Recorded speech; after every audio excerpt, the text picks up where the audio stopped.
हमारे पास बेसिकली जो क्वेश्चन आता है वो क्वेश्चन कैसे आता है, हमें कंपनी की बैलेंस शीट दे रखी होती है प्रॉपर फॉर्मेट में।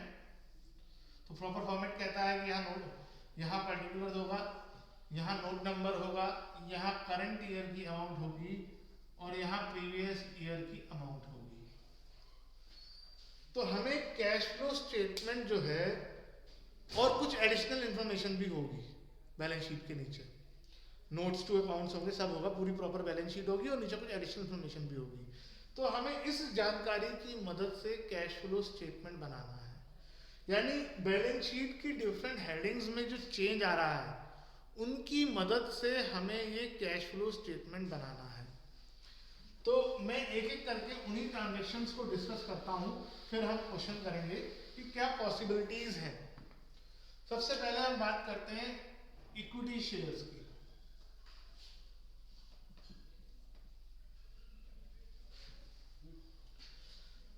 अब बैलेंस शीट में इक्विटी शेयर्स में एक एग्जांपल ले लेता हूं कि करंट ईयर में 20 लाख है और प्रीवियस ईयर में 15 लाख थे। बढ़ गए, क्यों बढ़ गए होंगे बताओ?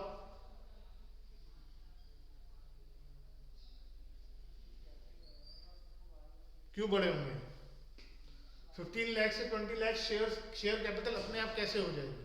कुछ तो हमने किया होगा इस साल। तो हमने ऐसा क्या किया होगा कि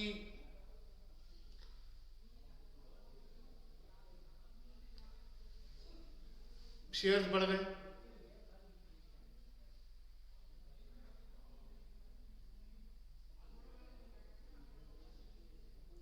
हाँ, हमने न्यू शेयर इशू किए होंगे, इशू ऑफ इक्विटी शेयर हुआ होगा। तो इसकी वजह से क्या होगा? इनफ्लो होगा कैश का। और ये किस तरह की एक्टिविटी है?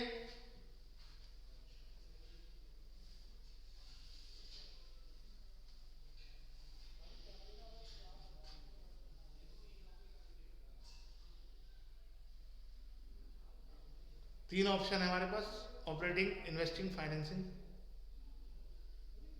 ये किस तरह की एक्टिविटी है? फाइनेंसिंग एक्टिविटी है। शॉर्ट में लिख देता हूं मैं, FIN। अगर ये कम हो रहे होते, मान लो इधर 15 होता और इधर 20 होता, तो क्या हुआ होता?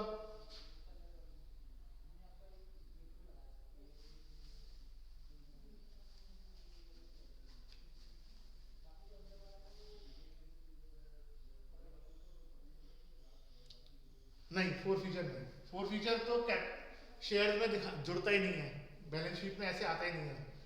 फोर फीचर नहीं, उसका मतलब होता बाय बैक ऑफ, हम फोर फीचर हम एज्यूम नहीं करेंगे, अगर वो बताता तो बात अलग है। Buy back of equity shares, और इसकी वजह से आउटफ्लो हो जाएगा और ये फाइनेंसिंग एक्टिविटी में आएगा। तो कहने का मतलब ये हुआ, इक्विटी शेयर्स चाहे बढ़े चाहे कम करें, दोनों ही केस में वो फाइनेंसिंग एक्टिविटी होंगे। और बढ़ रहा होगा तो इनफ्लो होगा, कम हो रहा होगा तो आउटफ्लो होगा। और कहीं ना कहीं आपने अगर फॉर्मेट ध्यान हो तो इसका मतलब ये cash flow from financing activity में आएगा अगर इक्विटी शेयर्स बढ़ रहे होंगे। और इनफ्लो होगा तो प्लस में आएगा, आउटफ्लो होगा तो माइनस में आएगा, जो फॉर्मेट आपको बताया गया है। अब हम डिस्कस करते हैं प्रेफरेंस शेयर्स के बारे में।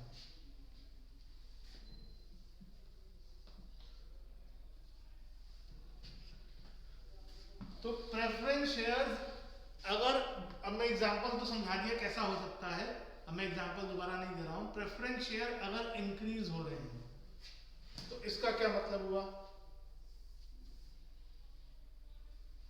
एक वर्ड में लिख दो, एक वर्ड में पता चल जाता है,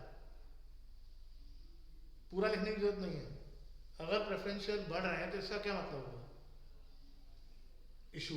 इसका मतलब इन्हें इशू किया गया है, और इशू किया गया है तो ये भी इनफ्लो हुआ और ये भी फाइनेंसिंग हुआ।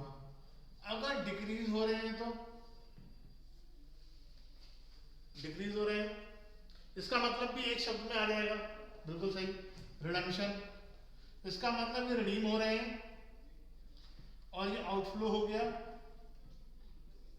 और ये फाइनेंसिंग हो गया अगेन, ठीक है।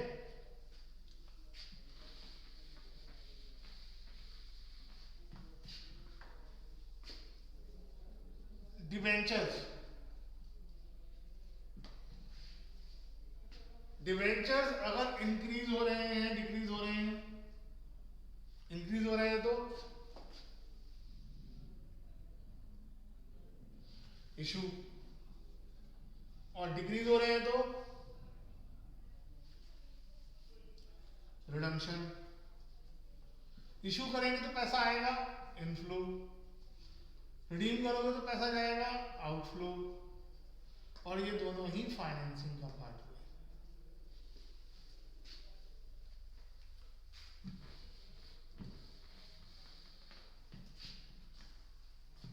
लोन्स टेकन, जो लोन लिए हुए हैं,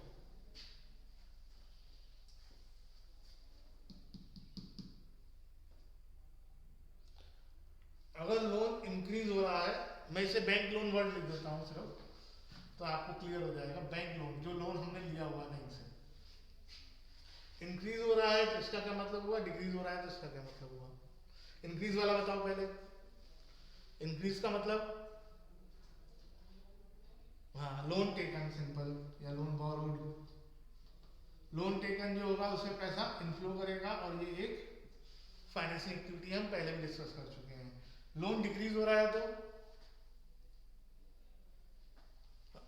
पेड वर्ड यूज नहीं होता, लोन रीपेड वर्ड यूज होता है। जब हम पैसा वापस करते हैं ना, तो उसके लिए रीपेमेंट यूज करते हैं, लोन की रीपेमेंट हो गई, है ना।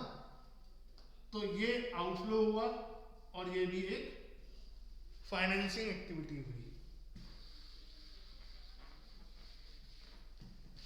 अब बात करते हैं ओवरड्राफ्ट की।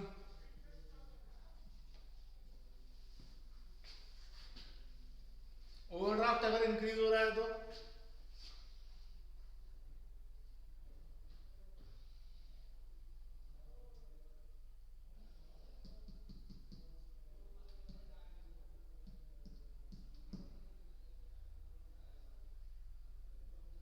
किसी का जवाब नहीं है। ओवरड्राफ्ट याद नहीं, भूल गए क्या?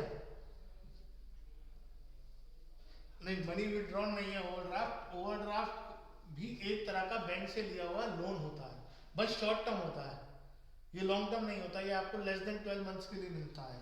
तो ओवरड्राफ्ट अगर आपने बड़ा है तो इसका मतलब ओवरड्राफ्ट टेकन, और अगर आपने कम हो गया है तो इसका मतलब होता है ओवरड्राफ्ट रीपेड। इसी तरीके का एक लोन होता है कैश क्रेडिट। तो एक होमवर्क में मैंने आपको एक क्वेश्चन दिया था जो काफी बच्चों ने गलत किया, इंक्रीज इन ओवरड्राफ्ट या इंक्रीज इन कैश क्रेडिट। तो ये इंक्रीज होगा तो आपने इसका मतलब बैंक से ओवरड्राफ्ट में क्रेडिट, कैश क्रेडिट लिया है, जिसकी वजह से आउटफ्लो होगा कि इनफ्लो होगा।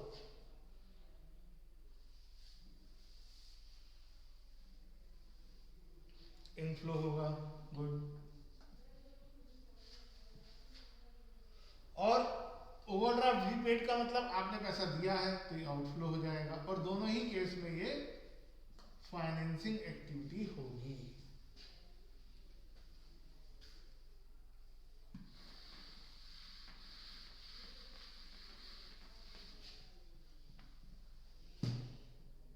नॉन करंट इन्वेस्टमेंट,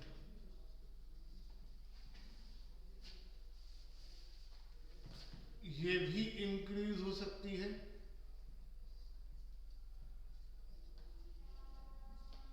और डिक्रीज हो सकती है।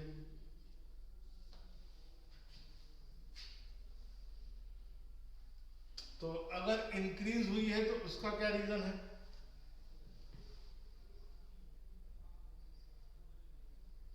नहीं, रीजन पूछा हमने। आउटफ्लो तो ठीक है, समझ में आ गया। रीजन क्या है, आउटफ्लो हो गया, चलो ठीक है, लेकिन हुआ क्या, करा क्या होगा हमने? हाँ, परचेज की होगी। और अगर डिक्रीज हो रही है तो सेल की होगी, जिसकी वजह से इनफ्लो होगा। ये किस तरह की एक्टिविटी है?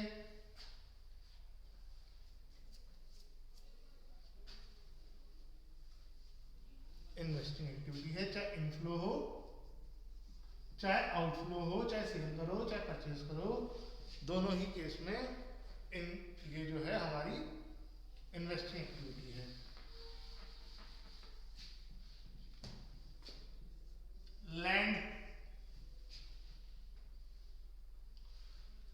लैंड अगर इंक्रीज हो रहा है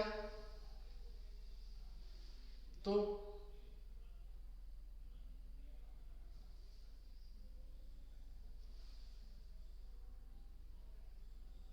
परचेज,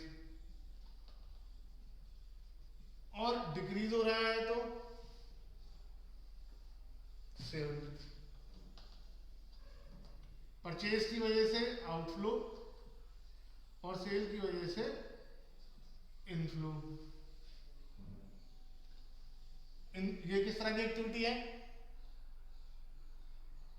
इन्वेस्टिंग एक्टिविटी हो गई। गुड।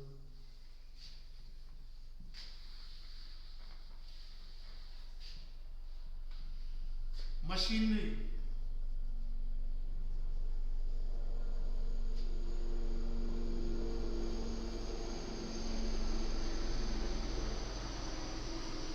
मशीनरी इंक्रीज हो गई, क्यों?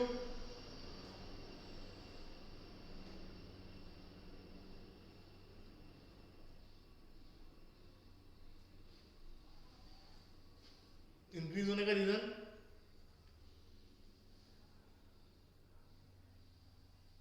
परचेज की होगी, चलो। और डिक्रीज होने का रीजन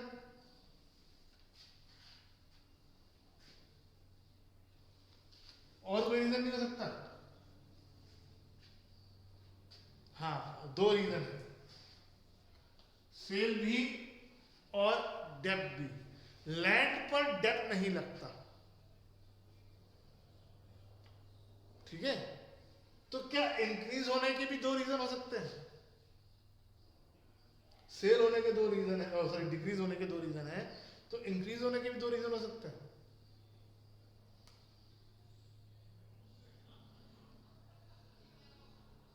नहीं, इंक्रीज होने के दो रीजन नहीं हो सकते। एप्रिसिएशन कंचन अलाउड नहीं होता है हमारी अकाउंटिंग में। एप्रिसिएशन सिर्फ रिकॉन्स्टिट्यूशन के टाइम अलाउड होता है। नॉर्मल सर्कमस्टांसेस में हम एप्रिसिएशन नहीं कर सकते।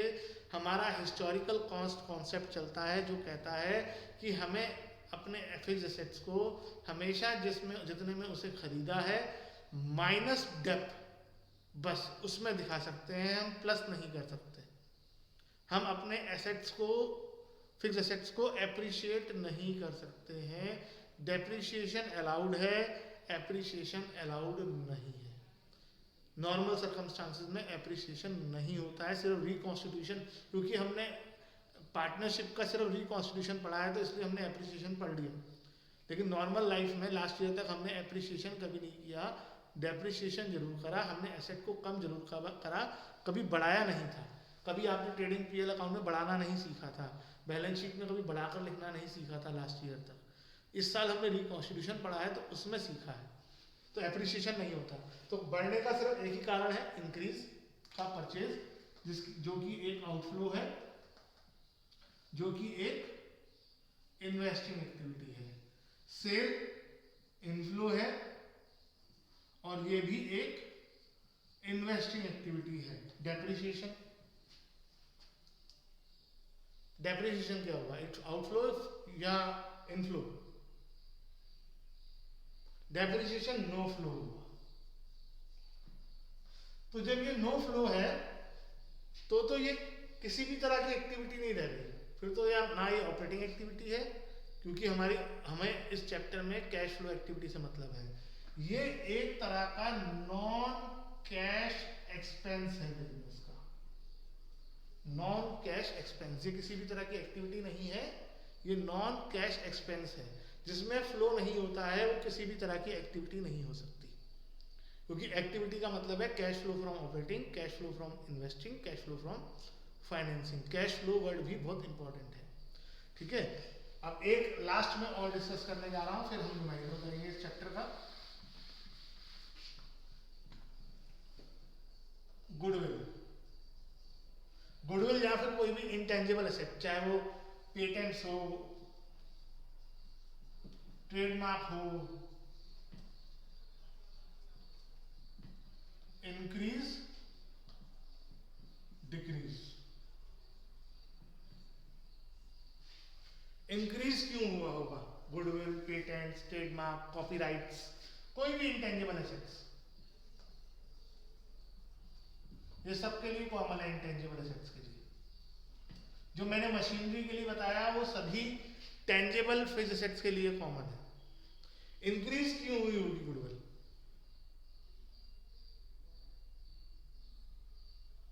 इंक्रीज होने का कारण है गुडविल का परचेज, जो कि आउटफ्लो है, जो कि इन्वेस्टिंग एक्टिविटी है। एक मिनट, शायद मैं भी डिस्कनेक्ट ना हो जाऊं यार, चलो जल्दी से समझाता हूं। फिर डिक्रीज, डिक्रीज का रीजन होता है कि इसको राइट ऑफ कर दिया गया है, और राइट ऑफ करने का मतलब है देखो गुडविल बेची नहीं जाती है, ये इंटेंजिबल एसेट खरीदे जाते हैं लेकिन बेचे नहीं जाते हैं, सेल नहीं होते हैं। जब तक कहा ना जाए क्वेश्चन में कुछ, तब तक ये माना जाएगा कि उन्हें राइट ऑफ किया गया है। राइट ऑफ करने का मतलब बुक से हटा देना, तो ये नो फ्लो हुआ, और क्योंकि ये एक तरह का बिजनेस का लॉस है तो ये नॉन ऑपरेटिंग एक्सपेंस हुआ बिजनेस का, नॉन ऑपरेटिंग एक्सपेंस। तो अगर आप ध्यान से देखो, मैंने दो चीजों के बारे में आपको ये बताया। देखो अगर ये गुडविल सबसे अलग चलता है, ये इंटेंजिबल एसेट, क्योंकि अगर ये बढ़ रहा है तो इन्वेस्टिंग में आता है, और ये अगर घट रहा है तो ये इन्वेस्टिंग में नहीं आ सकता। बाकी सारी चीजें जो मैंने आपसे डिस्कस करी, चाहे वो बढ़ रही थी चाहे वो घट रही थी, वो एक ही जगह रही थी, उनकी जगह नहीं बदल रही थी। लेकिन यहाँ पर बढ़ने और घटने के हिसाब से उनकी जगह बदल जा रही है, ठीक है। तो ये एक बहुत इंपॉर्टेंट चीज़ है इस चैप्टर में, जो आपको ध्यान रखनी है। एग्जाम में जनरली इसके बारे में आता जरूर है।